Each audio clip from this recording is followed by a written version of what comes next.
Selamat pagi anak-anak, berharap anak-anak dan keluarga dalam keadaan yang sehat.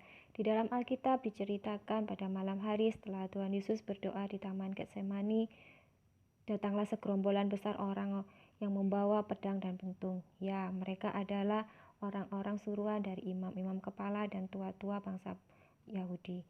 Pada keesokan pagi harinya, Tuhan Yesus dibawa ke Mahkamah Agung dan di hadapan Pilatus. Dan Pilatus pun bertanya kepada mereka, "Mengapa kamu bawa orang ini kepadaku?" Dan mereka pun mengatakan, "Dia telah menyesatkan banyak orang. Dia melarang mereka membayar pajak kepada Kaisar dan mengatakan dirinya adalah Kristus Raja." Pilatus heran mendengar semua itu, karena Yesus tidak kelihatan sebagai seorang penjahat. Kemudian Pilatus bertanya kepada Yesus, "Engkaukah Raja orang Yahudi?" Yesus berkata, "Kamu yang mengatakan itu kepadaku." Pilatus tidak tahu apa yang ia harus lakukan pada Yesus karena ia tahu bahwa Yesus tidak bersalah. Kemudian Pilatus pun harus membebaskan satu orang tahanan, yaitu Barabas, dan menyerahkan Yesus pada serdadu-serdadu untuk disalibkan.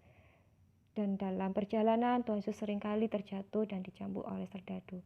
Setelah mereka sampai di Bukit Golgota, Yesus dipaku untuk disalibkan. Dan ada dua orang penjahat yang disalib di sebelah kiri dan kanan Yesus. Di atas kepala Yesus ada tertulis, "Inilah Raja orang Yahudi." Orang-orang berdiri dekat salib Yesus dan tidak merasa kasihan melihatnya. Mereka terus mengolok-olok Yesus dan para ahli Taurat menambahkan, "Orang lain dia selamatkan, tetapi lihat dirinya sendiri tidak dapat dia selamatkan." Pada siang hari, matahari bersembunyi di balik awan yang gelap. Kemudian hari menjadi sangat gelap selama 3 jam. Semua orang mulai ketakutan dan mereka pun beranjak untuk pulang. Dan Tuhan Yesus sendirian. Dan tidak lama setelah itu Tuhan Yesus berkata, "Allahku, Allahku, mengapa engkau meninggalkan aku?"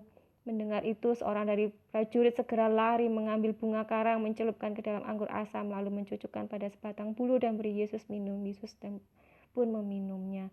Pada saat itu, tabir bait suci di Yerusalem terbelah dua dari atas sampai ke bawah. Terjadilah gempa dan bukit-bukit batu terbelah. Kepala pasukan yang menjaga Yesus melihat gempa bumi dan semua yang terjadi berkata, "Sungguh dia ini adalah anak Allah."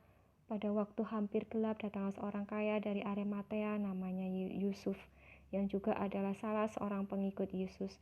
Ia punya sebuah taman yang tidak jauh letaknya dari Bukit Golgota. Dan di taman itu ada kuburan baru yang digalinya dari bukit batu. Ia pergi kepada Pilatus dan meminta izin untuk menurunkan tubuh Yesus untuk disalibkan dan dikuburkan. Dan Pilatus pun berkata, "Baiklah." Anak-anak, ingatkah bahwa Tuhan Yesus juga berjanji dia akan mati dan akan bangkit pula pada hari yang ketiga. Sekarang mari kita berdoa. Tuhan Yesus, ampuni setiap perbuatan kami yang membuat sedih mama dan papa dan terlebih Engkau. Dan biarkanlah kami untuk kami pun dapat dengar-dengaran kepada Engkau. Dalam nama Yesus kami berdoa. Ayat hafalan kita hari ini diambil dari Yohanes 12 ayat 32. Selamat hari Minggu, Tuhan Yesus memberkati.